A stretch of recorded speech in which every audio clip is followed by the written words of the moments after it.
I don't know if you can see this, but anyways, I could be quite verbose, and there's so much to say, and it's truly, you know, a miracle that I'm even here. As the video says, my daughter, ever since she was 8, kept saying, I want to go to Africa, and I'm like, I don't do the third world. And truly, God touched my heart, and now his love is flowing like clean water to make all of Africa green. And I was telling Steve back there, green isn't just produce, which is true, but green is money. And what I saw is, wow, there is a means to help these people, and there is a solution. And it's interesting, I like to say that God does not call the equipped, he equips the called, and he called me for some reason to do this. And with my background, with my know-how, with my contacts, truly, he touched me to do this, and what I saw is that there is a solution, okay? And let me see.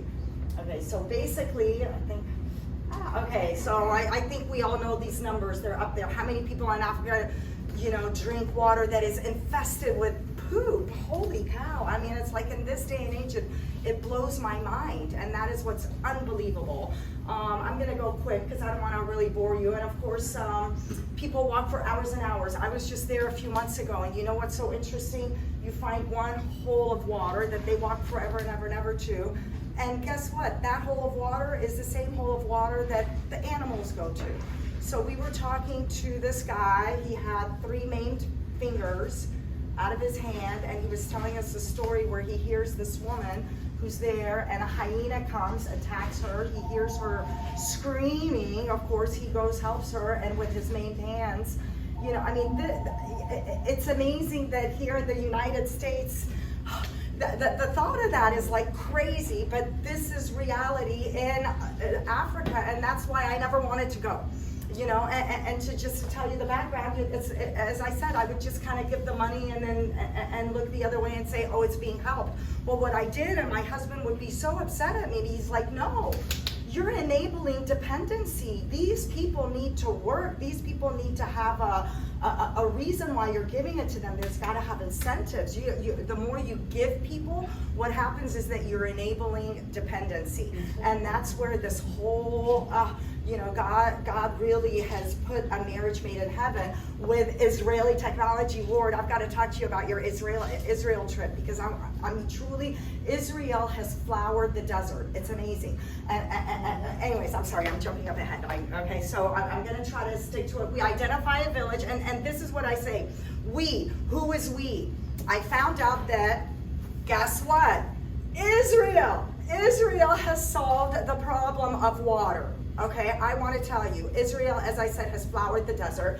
Ended up, truly, there's a miracle. I have an article here that they wrote in this magazine as to how God led me to found Water for Mercy and so forth. And in it, I ended up meeting the author at Central Park, truly a divine providence thing. Found out, okay, had no interest in water. But what I found out is, guess what?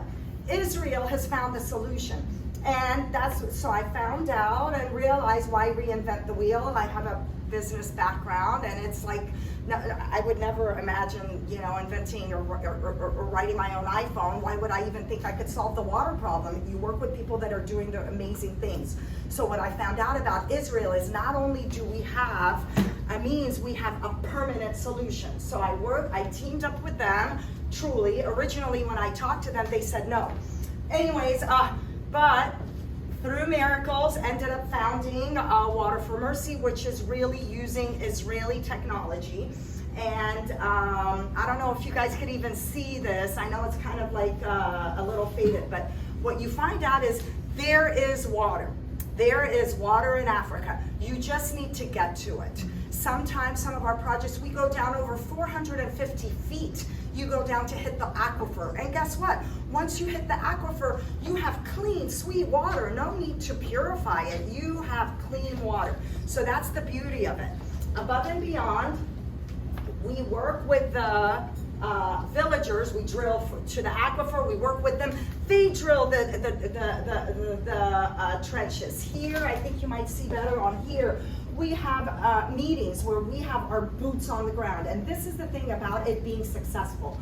When I did my research, it made me cry as to how many people, including me, I'm the number one, who has lost so much money because I was giving them a handout rather than a hand up.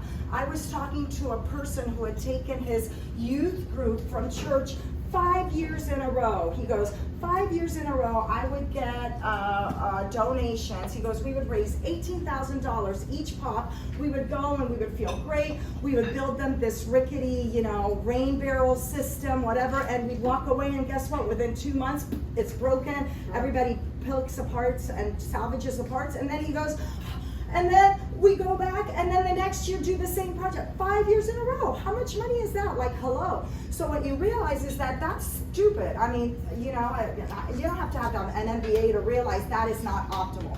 So what's amazing is that when I found out about Innovation Africa, this NGO, what I found out is that we don't just do a borehole.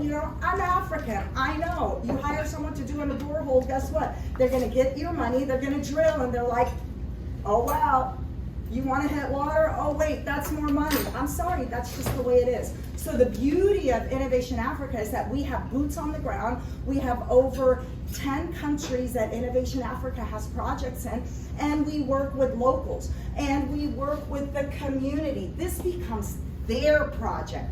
They have to work for it. They have to dig the trenches. They have to build the tower.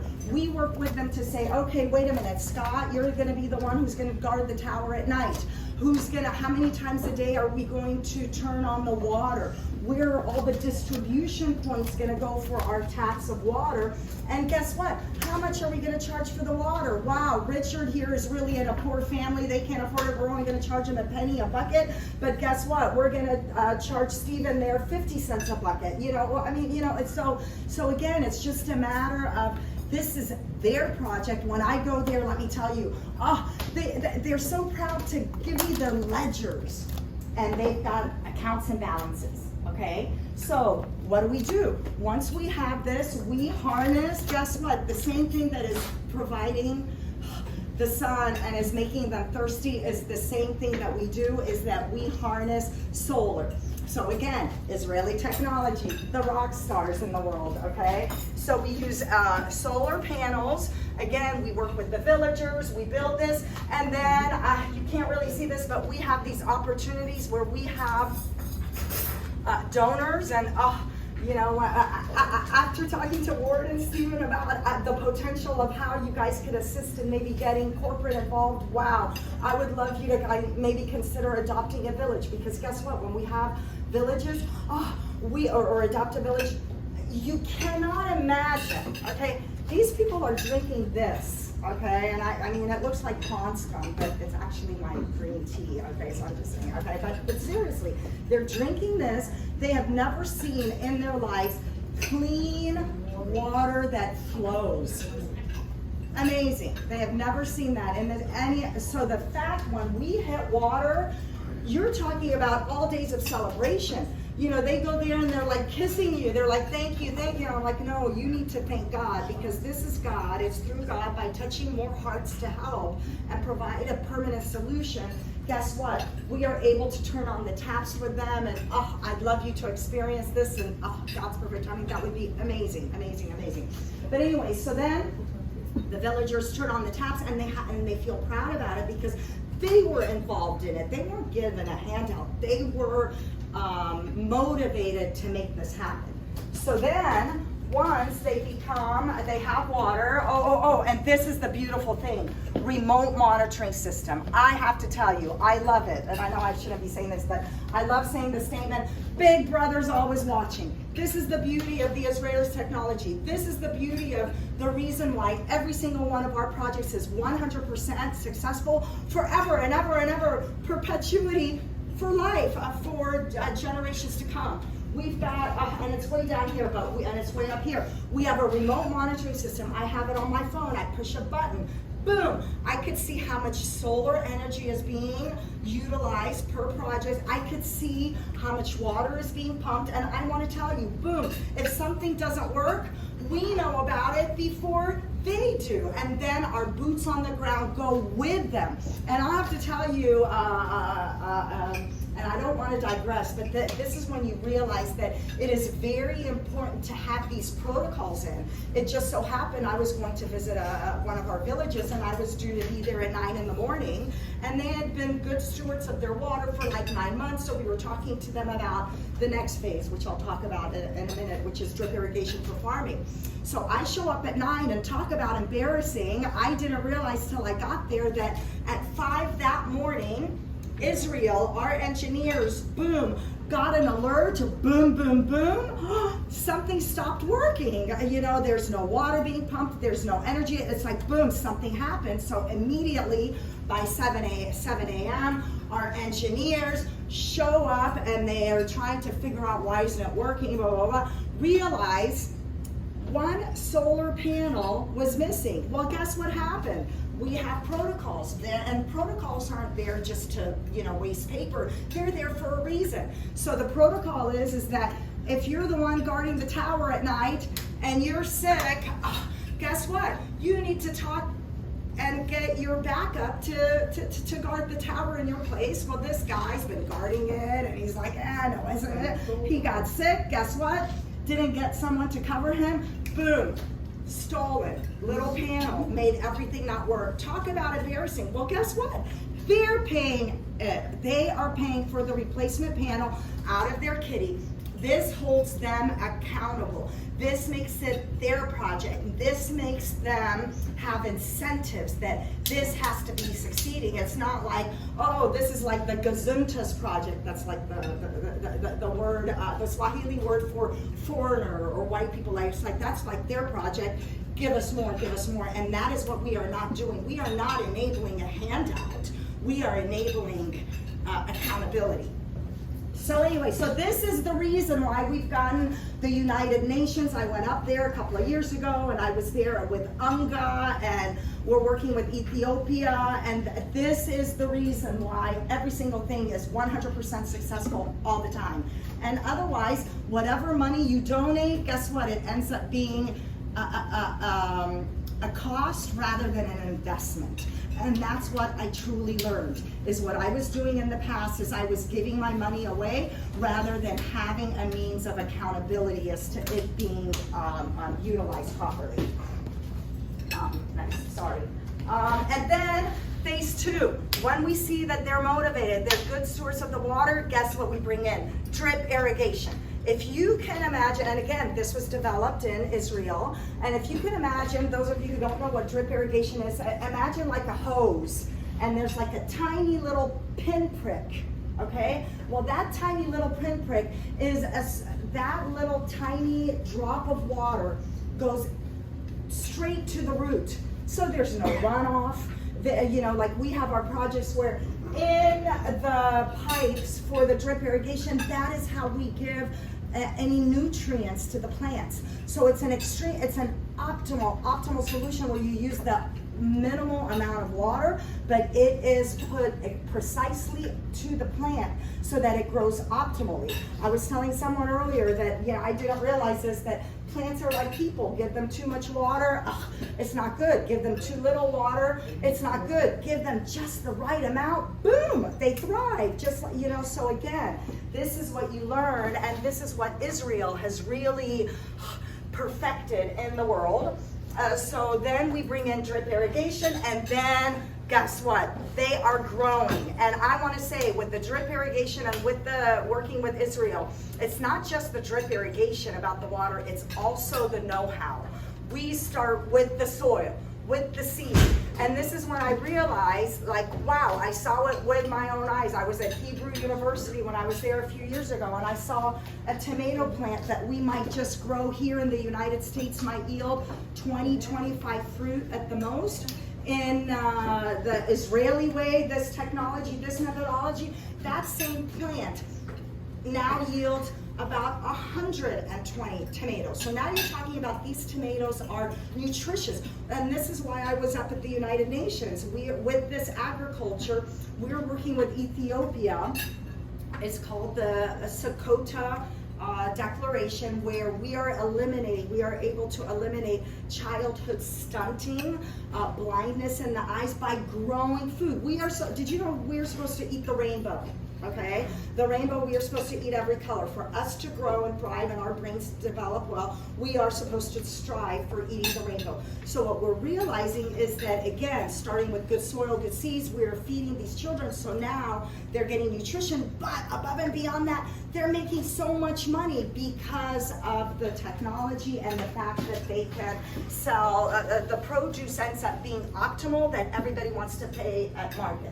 So I don't know if you could see this. We have each village solar powered water project is $55,000 US, but that again, permanent, sustainable, forever and ever with the drip irrigation system is an additional $30,000. And again, everything's remotely monitored. And the beauty of this is that it is sustainable, and it is a means to help people really get out of poverty. So, what else did I want to say? Then I was inspired. Oh God, okay, truly. And then this is when in the movie alluded to step 1 water, step 2 food, step 3 hope. You know, I'm gonna die. You're gonna die. We're all gonna die, right? This needs to continue on. How is it going to continue on? Education. So we are now teaching their teachers to teach. So through the Don Bosco Technical Institutes of Africa, we developed a curriculum, 6-month course and a 3-year course where we are now growing professionals. We are now teaching them. And the beauty of this is what we are able to do is sustain through education all of the great things that we have been able to have our villagers experience. So the beauty of that is that the people that are coming to our schools, and I don't know if any of you are familiar with Don Bosco Technical Institute. Don Bosco is a saint. He was a priest that lived in the late 1800s outside of Rome in Italy, and he was a priest, and he was supposed to take care of the street boys. At the time it was just street boys who were kicked out of school for being hoodlums. Well, back then there wasn't a diagnosis of ADD or dyslexia. They were just troublemakers kicked out. Well, what he saw is that, you know what, these guys, maybe they're not going to be the rocket scientists or the doctors in the world. However, you know what, they're smart enough. I'm going to teach them a trade so that they can make money. So the very first thing he did is he got a printing press, and he taught these boys at the time, of course now it's girls and boys, but he taught them how to work this printing press, oil it, run it, whatever, go to different companies to get marketing so that they could make money to help pay for the printing press.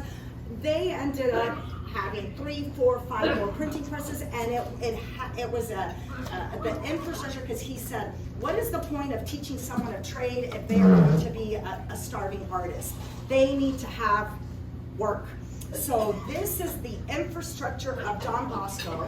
Don Bosco Technical Institute is a vocational training institute, but it has an infrastructure that it has to be self-sustainable, and they have to make money. So they sell furniture that is more beautiful than this, but the students have learned how to make it, and they sell it at prices that are, you know, less than what you would pay at Walmart, but you're getting quality that is higher than Saks Fifth Avenue. So it's a very much of a win-win, but it has to be self-sustainable.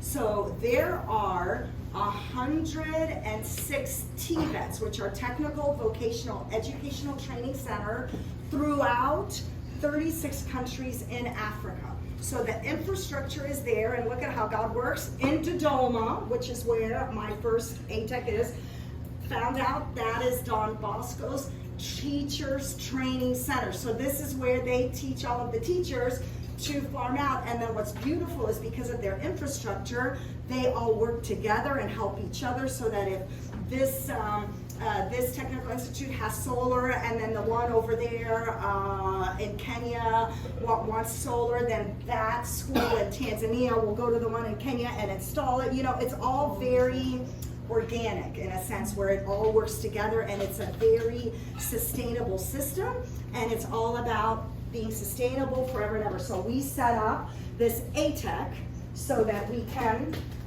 share the knowledge, and most of the students are the ones that are coming from these villages that we help. So now through education, they are able to take back this knowledge to help their villages get out of poverty. But above and beyond that, we also teach the local farmers so that they can learn this technology and incorporate that within their fields.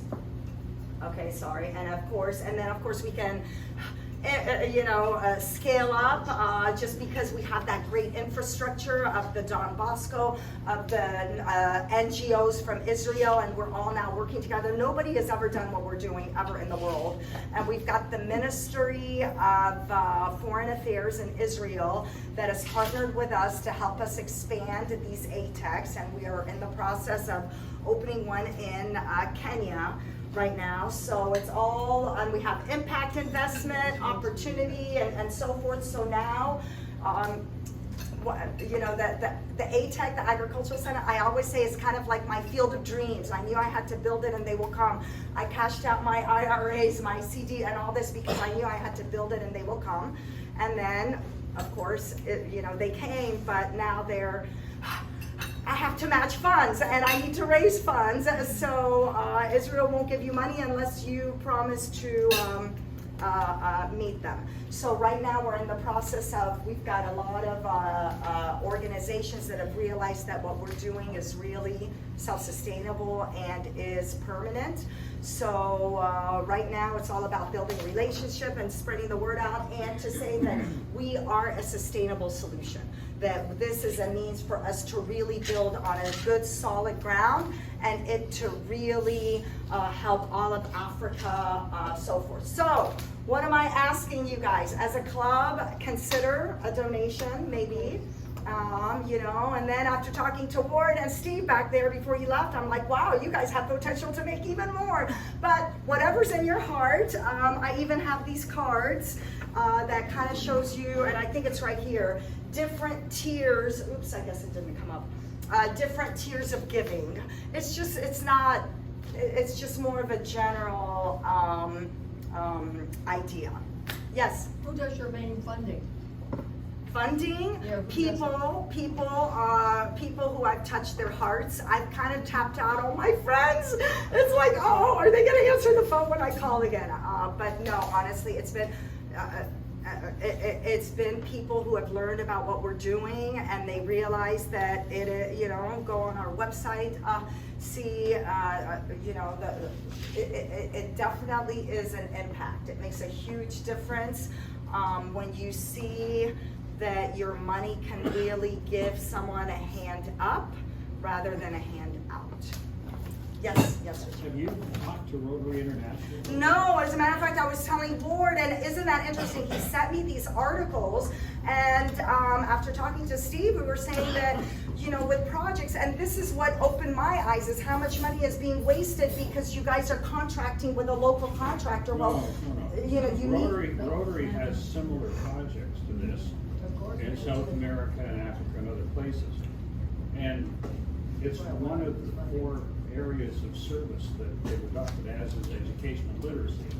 So you've got a worldwide organization that has all kinds of foundation money that you should be partnering. So how do I partner? And this is what I'm asking. I would love to discuss, or I know I would love that. I have some information, but yes. Your club president probably can put you in touch with whoever. That's you, right? No. Yeah. Oh, Scott. Oh, okay. All right, got it. No, okay, yes, Yeah. that would be amazing. I would love that. Yeah, we'll take your information and discuss it, so. Okay, Yeah. thank you. Yeah, thank you for Any your, other questions? thank you for your presentation. If you stay a few minutes, if anybody had a question afterwards, we're supposed to have a board meeting here in just a few minutes, so I don't want to, that's okay. No, you were right on time, on that. So I really thank you for your presentation. Yeah, our club in the past has actually been involved in Africa. We built a science school center. Science school center in Nigeria. So that, on that, and when I was at the International Convention in 16, 17, they had